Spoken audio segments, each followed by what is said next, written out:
Hey, it's your girl Bianca, and I will be bringing you I Got You Sis Chronicles first episode today, where we will be talking about the ride or die chick and when loyalty turns into stupidity. It is super important to be with someone that you can be loyal to. And it's also important to have someone who is loyal to you as well. Like, just really having that partner in life that you feel like you can go through things with, and you know that they have your back just as much as you have theirs. That's very, very important. So there's nothing wrong with riding for your significant other. But the die part, that's where there becomes an issue, because you have to decide when enough is enough. You have to decide how much of a sacrifice you're willing to make, especially if your partner is not able to do the same for you. So just really kind of pay attention to that, the love and the respect piece. When you respect someone, you consider them. In everything that you do, you consider your partner, how it's going to affect them. Is it going to empower you all, or is it going to bring you down? How is it going to make them feel? Just different things like that come into play when you respect somebody. And when you love someone, it's a little different. So that's why you have to have both. But I broke it down into 5 different ride or die chicks. And I know there's more than that, but we're going to focus on these 5 because they really stuck out to me. And it'll definitely be able to give some people, as well as myself, some time to self-reflect on some things. All right, so number 1 is the baby mama. And the baby mother, she has his kids, so he's hers. And that's that. He's always going to come back to her because she got them kids. So you think. Then you have the main chick. Well, you may have had him once, but I got him all the time. All his indiscretions, he always comes back to her. Why? Because he knows she'll be there. Okay. Number 3, the second mama. You raised him. He wasn't doing nothing when you met him. He wasn't super ambitious. He might have still been on his mama's couch, but you got him off of there, sis. You put in all this time and work in training him. So you're not going to let him go. You're not going to let some other female benefit from him and what you did. Okay. Then you have the first love. He's all that you know. You've been with him all of this time, and you don't want to start all over with somebody else because that's you. And everybody knows that's you, even when he's not with you. Okay. And then we have the serial rider. Yeah, that's me. The serial rider. My mother always told me, she was just like, look, girl, you are a little too ride or die. And what she meant by that was that I was doing too much as far as giving my loyalty to people who did not necessarily earn or deserve it. But that was me. I was so busy trying to make sure that they knew that I was worthy of their love and their time, as well as trying to be their therapist and everything else, that I was overextending myself to people that would never do the same for me. So the serial rider, you just loyal to the end for no reason, because they ain't did nothing for you. Okay.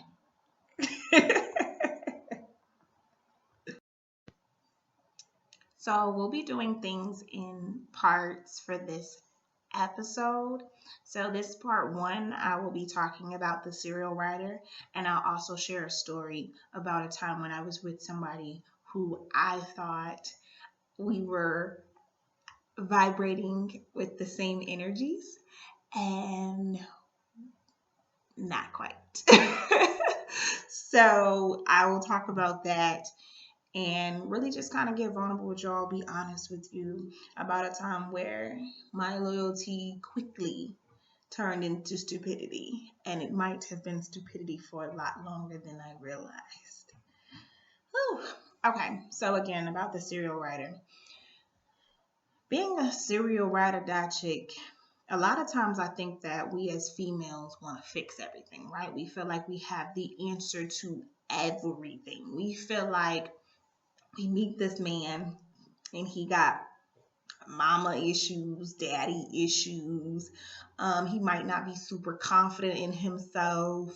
He might, be insecure. So we think that it's our job to love him through it. Like, you know what? His mama couldn't do it.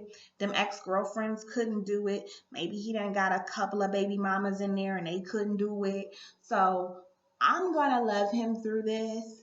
And I'm going to be the one to make him a better man. I'm going to make him stronger. I'm going to put him on. And that's what it's going to be.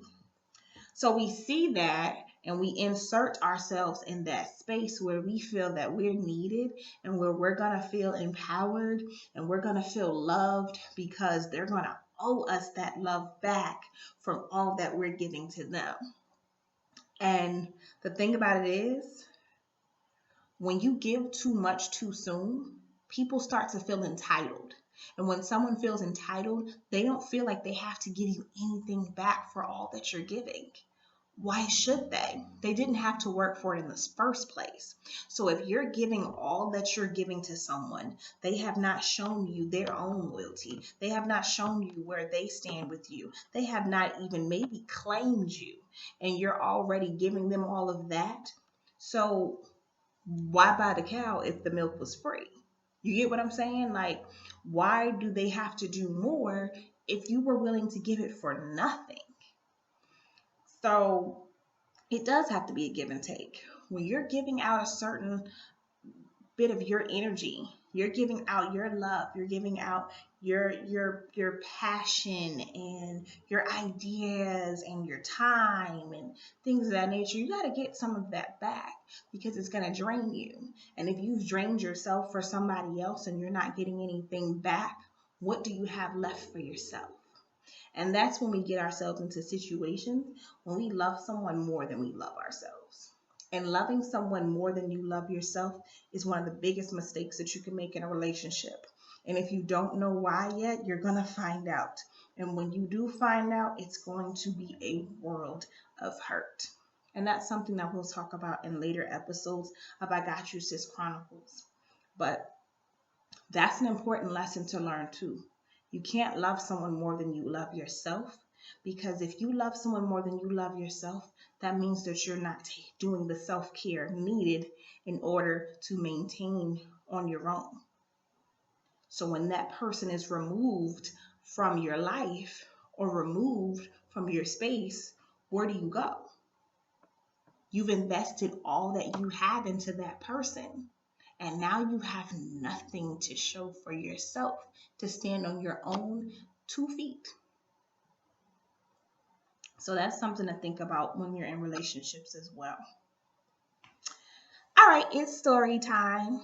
So this was a man that I loved a lot. Okay, like I love this man with my soul. And it was crazy. Like our vibe was just so magnetic, and it was different because I'm a very guarded person usually. So the fact that I was able to let my guard down so much with someone was an amazing feeling for me. It was intriguing. And it was something that I gave a lot of energy to because I knew that it wasn't anything that I would usually do.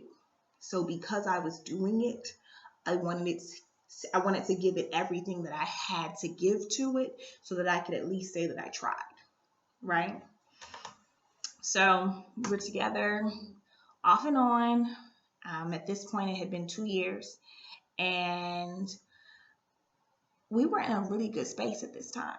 You know, things weren't perfect. That's why it was off and on. But we were in a good space at this time. I felt like he was understanding me and I was understanding him. And I felt like we were going to go in the right direction. I did not know how long it was going to be good. I didn't put a timeline on that. I just was enjoying it for what it was in that time.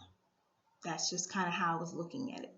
You know, living every moment like it was my last type thing, because in that relationship I was too happy. It was too much love. It was it was a high, you know? Like that love was like a drug for me, and I knew that it wasn't something that was supposed to last. And just as much as the highs were like amazing, the lows were very detrimental to me and my mental health. When we weren't good, I felt very low and broken and torn apart. So I knew that it wasn't good for me, because if the highs and the lows are so drastically different, yeah, it was a problem. I knew it was a problem, but I was too deep into it. I was being silly, I guess you would say. Anyways, so we in a good place, okay? Like I'm loving on him, he loving on me, you know, everything's great. And he decides to get a tattoo to represent our love and us and me. And so, you know, it's real, like he done got a tattoo and stuff for me. Like I'm like, oh my God, we're so in love. That's what's up, right? All right, cool. So talking to my friend, I'm like, girl, yeah, like I just really feel like we're in a good place right now. You know, I don't want to jinx it or anything, but you know, I just really feel good about us right now. Hmm. Okay. So probably a few minutes after saying that, maybe even an hour after I said that to my friend, I get a text message from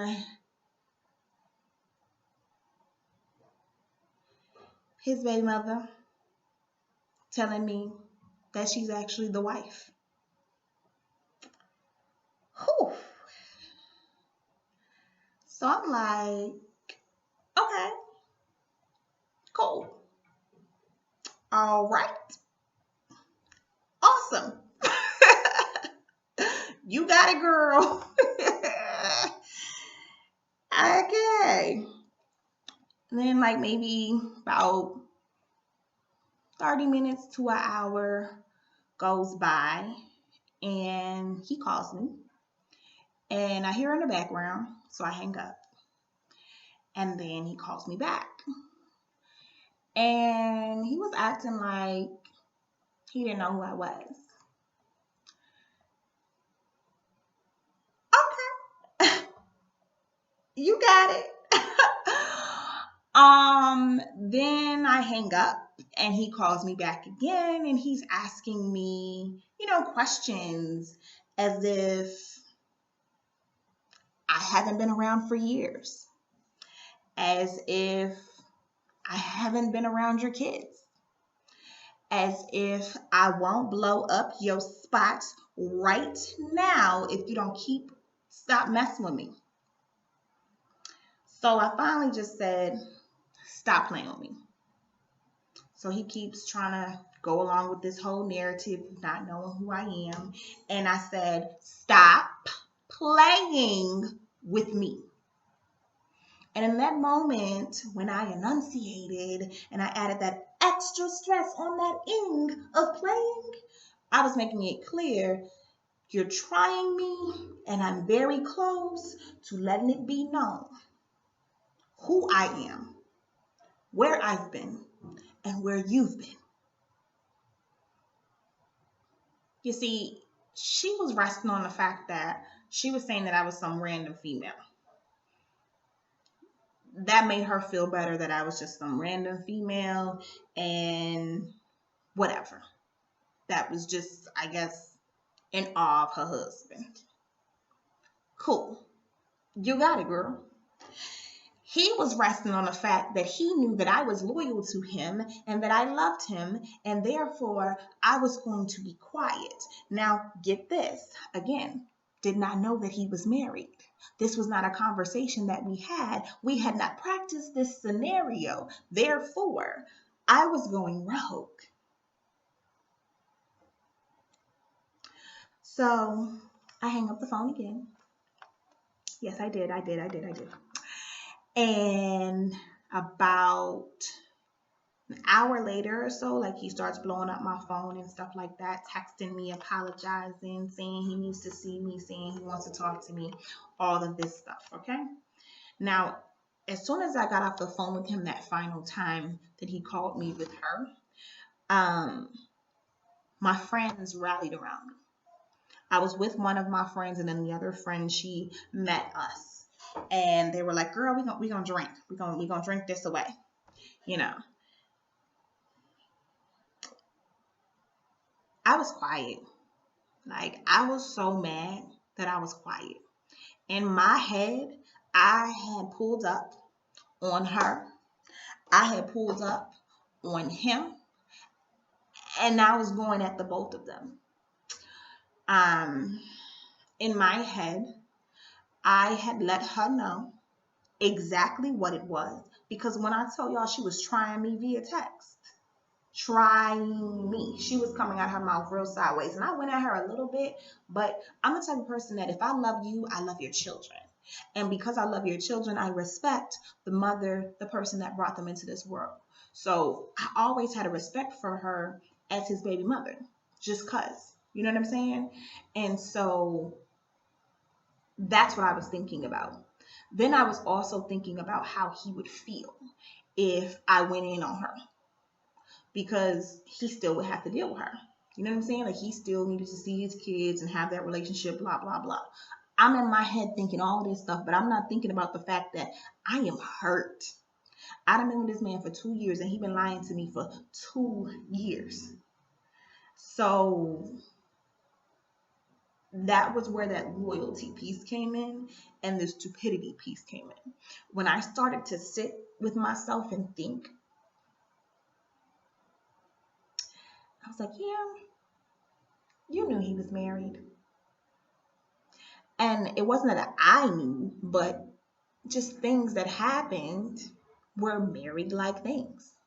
When he would tell me stories about how she would react to certain things that he did that I didn't feel like applied to her whatsoever,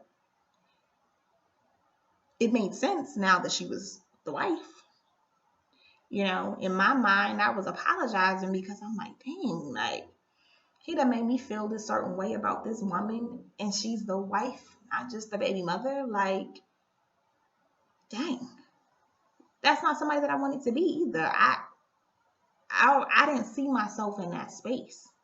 I really did not see myself in that space. And there I was.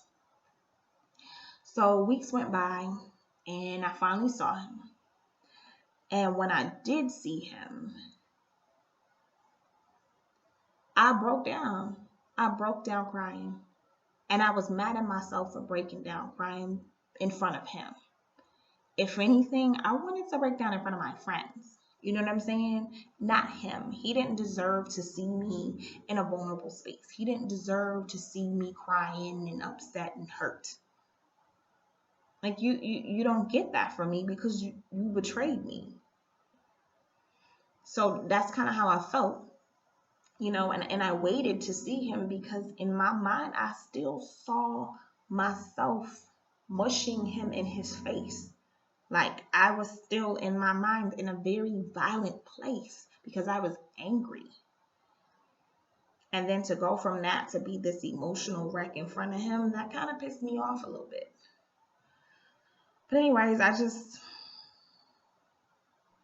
ended up talking to him, and I didn't forgive him. I didn't forgive him because I still loved him very much, and I still wanted him in my space. You see, if I forgave him, then he wouldn't have anything to do to make up to me, because I've accepted your apology and I'm good. Now I can move on. So in not forgiving him, he's groveling and buying me things and doing things for me. And I'm enjoying that. I'm going through my process. You know what I'm saying? But really, it was because I wasn't ready to move on.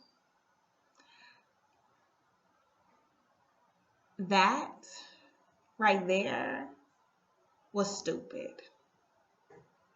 That right there was weak. That right there was real. So when I finally got to a place where I was done, was when I began to remove him from my life. And what I did was I stopped calling him. When something good happened to me, he wasn't the first person I called anymore.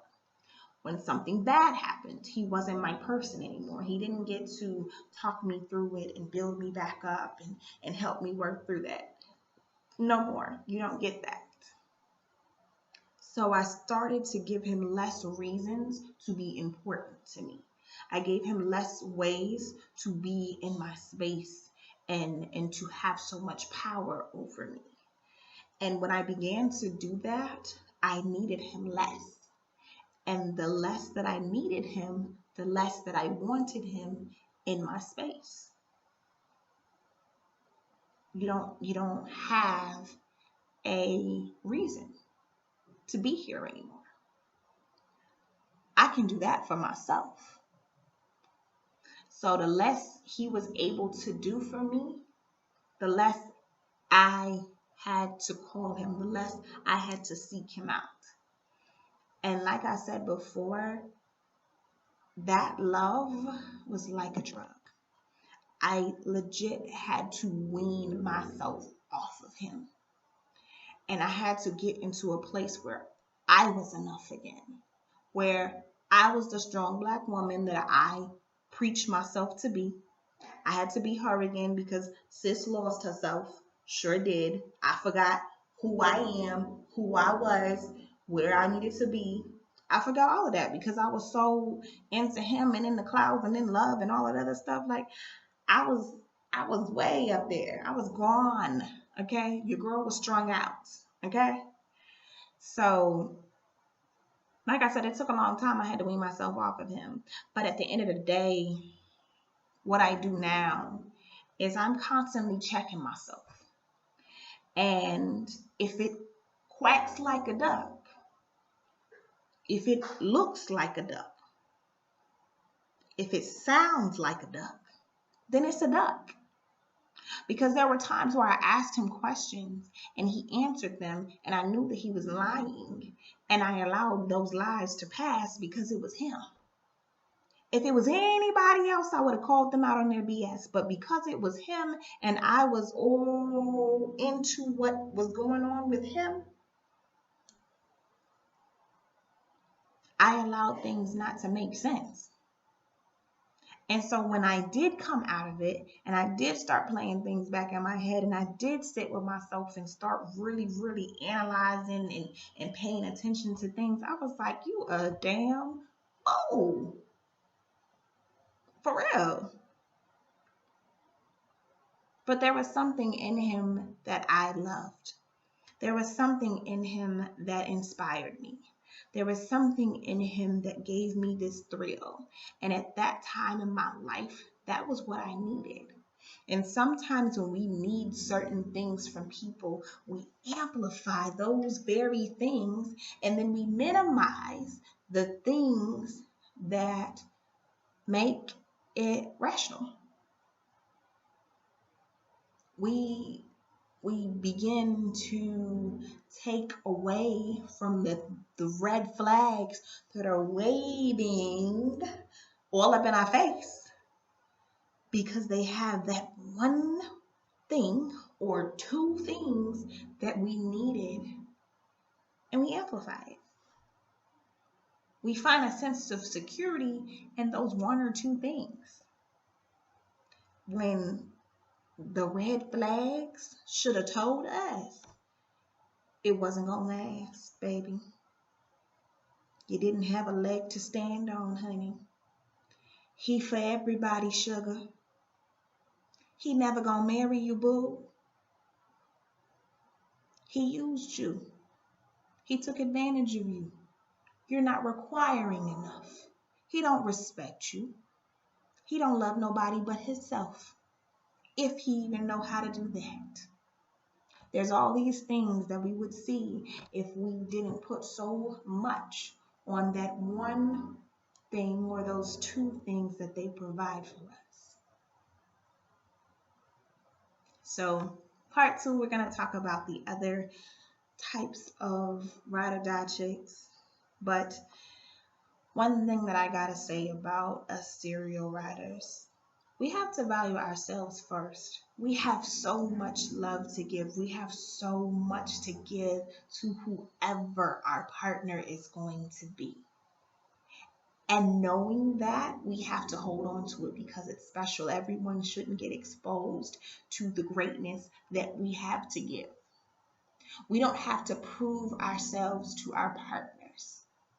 We don't have to validate their presence in our lives. What we validate is we validate ourselves to ourselves. Am I moving in the direction that I wanted to move? Am I someone that I am proud of being? Do I like who I see in the mirror? And then when you get into a relationship, you continue to be that person because that's what they were attracted to. They were attracted to you as a person. And the relationship will be maintained through that give and take where you guys compliment each other and you do for one another as things come up. Don't create reasons to validate yourself to them. Don't create reasons to make yourself feel more important and needed in a relationship. The times will come. Pray on it, meditate on it, and really just move in the way that you should move. If you're trying too hard, sis, it's because it's not supposed to fit. And that's okay. Take the lesson and keep it moving.